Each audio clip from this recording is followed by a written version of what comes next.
បាទគ្រប់ជំរាបសួរពុកម៉ែបងប្អូនគេទាំងអស់គ្នាវិលមកជួបគ្នាជាមួយខ្ញុំនៅក្នុងវីដេអូខ្លីមួយពី Channel YouTube ឈ្មោះថាខាន់ចិនធឿន Official ឬក៏ពី My Family 88លោកជនបងប្អូនគេចឹងថ្ងៃនេះខ្ញុំចេញវីដេអូខ្លីមួយចែករំលែកបទពិសោធន៍និងចំណេះដឹងជូនពុកម៉ែបងប្អូនបន្តិចបងប្អូនណាខ្ញុំខានធ្វើវីដេអូយូរដែរបងប្អូនគេឥឡូវនេះខ្ញុំហើយក៏អត់បង្ហាញមុខទៀតបងប្អូនជាប់ហាត់ប្រាណយ៉ាងឆ្លៀតអូខេវីដេអូខ្លីទេបងប្អូនណាប្រហែលជា 4-5 នាទីបងប្អូនក្នុងវីដេអូនេះខ្ញុំចែករំលែកជូនពុកម៉ែបងប្អូននៅការមើលស្បែកពូកឡាន Lexus X480 330ឬក៏ Highlander បងប្អូនណាបងប្អូនចង់ដឹងថាស្បែកពូកស៊ីនឬក៏ស្បែកពូកនឹងកស៊ូបងប្អូនណាគេអញ្ចឹងបងប្អូនអាចមកតាមដានហើយខ្ញុំបកស្រាយជូនពុកម៉ែបងប្អូនបន្តិចទៅពុកម៉ែបងប្អូនទិញឡាន Lexus 480ក៏ដោយឬក៏Lexus 450 ក៏ដោយឬក៏ឡាន Highlander ឬក៏330បងប្អូនណាគេអញ្ចឹងខ្ញុំផ្ដោតទៅលើប្រមាណ model នេះបងប្អូនគេជូនពុកម៉ែបងប្អូនបន្តិចគេសម្រាប់បងប្អូនគេចង់បានឡានដែលមានស្បែកពូកស៊ីនមិនមែនជាស្បែកពូកកស៊ូគេទេអញ្ចឹងបងប្អូនអាចយល់ដឹងពីពូកកស៊ូហើយជាមួយពូកស្បែកស៊ីនបន្តិចបងប្អូនណា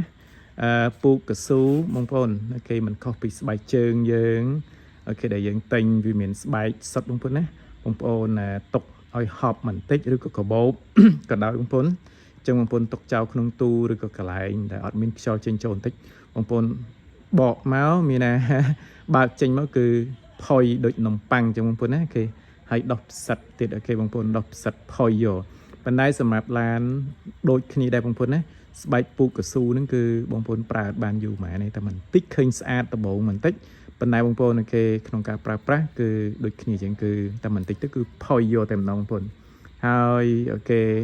សម្រាប់ក្នុងការប្រើប្រាស់គុណភាពមួយប៉ុន្តែមួយទៀតបងប្អូនក្នុងការបើកបរបងប្អូនជិះ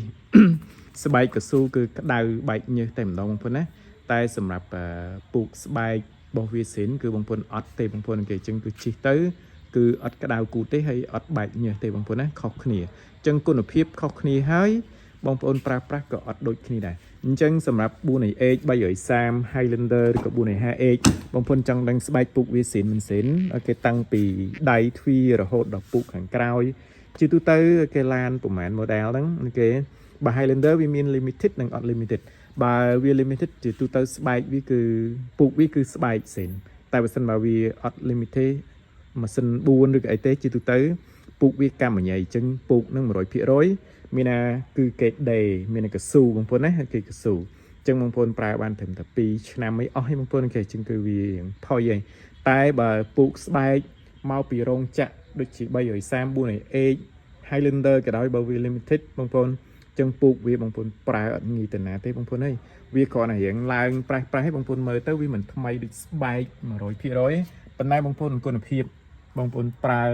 5-6 ឆ្នាំទៀតមិនដឹងទៅណាផងបងប្អូនណាហើយបងប្អូនអញ្ចឹងស្បែកពូកស៊ីនហើយជាមួយស្បែកកស៊ូខ្ញុំជំរាបជូនបន្តិចអត់ពិបាកមើលទេបងប្អូនណាបងប្អូនយកដៃស្ទាបប្រសិនបើជាទូទៅរបស់វាគេបើវាជាស្បែកស៊ីនមិនកស៊ូគឺរៀងរឹងបងប្អូនណាសម្រាប់ Highlander 330 Lexus 480 450 ក៏ដោយអញ្ចឹងរបស់វានឹងគឺរៀងរឹងបងប្អូនតែដៃទ្វារបងប្អូនខ្លះអត់យល់ទេសម្រាប់ដៃទ្វារ330ឬក៏480អីហ្នឹងជាទូទៅដៃទ្វារវាបងប្អូនត្រូវច្បាស់ប្រសិនបើរបស់វាស៊ីនគឺរបស់វាទុនបងប្អូនខុសពីពូកអង្គុយបងប្អូនណាពូកអង្គុយរបស់វាស្បែកគឺវារៀងរឹងបងប្អូនតែបើដៃទ្វារអញ្ជាងអីអស់នេះបើរបស់វាស៊ីនជាទូទៅវាទុនហើយវារៀងយាបន្តិចបងប្អូនអញ្ចឹងស្រួលមើលទេប្រសិនបើដៃទ្វារនេះខ្ញុំបញ្ជាក់ជូនពុកម៉ែបងប្អូនប្រសិនបើដៃទ្វារហ្នឹងណែនគឺបញ្ជាក់ថាឡានហ្នឹងគឺប្រើខូចដៃទ្វារហ្នឹងហើយអញ្ចឹងគឺដៃទ្វារហ្នឹងគឺគេដេរឡើងវិញបងប្អូនណាតែបើសិនរបស់វាស៊ីន Highlander 330 480នេះជាទូទៅរបស់វាហ្នឹងគឺរៀងទុនហើយអញ្ចឹងនេះក៏ទុនល្មើយបងប្អូនគេខុសគ្នាខុសពីស្បែកពូកអង្គុយឬក៏ស្បែកពូកខ្នងយើងផ្អែកបងប្អូនណាសម្រាប់ជញ្ជាំងវាបើរបស់វាស៊ីនបញ្ជាក់ជូនពុកម៉ែបងប្អូនថារបស់វាហ្នឹងគឺរៀងទុនហើយពេលខ្លះអាចរៀងយាបងប្អូនបើខាងមុខប្រើរៀងច្រើនវារៀងយាមកបន្តិចបងប្អូននេះឃើញទេតែបើសិនមកថាអាចជញ្ជាំងឲ្យអស់ហ្នឹងដៃទ្វារហ្នឹងបើសិនជាគេដេគឺបញ្ជាក់ថាបងប្អូនមើលទៅគឺវារឹងទៅជ្រឹះបងប្អូនតែបើកន្លែងអង្គុយនេះវិញបងប្អូនណា កន្លែងអង្គុយក៏ដូចគ្នាទេអញ្ចឹងបញ្ជាក់ជូនពុកម៉ែបងប្អូនបន្តិចកន្លែងអង្គុយគេប្រសិនបើបងប្អូន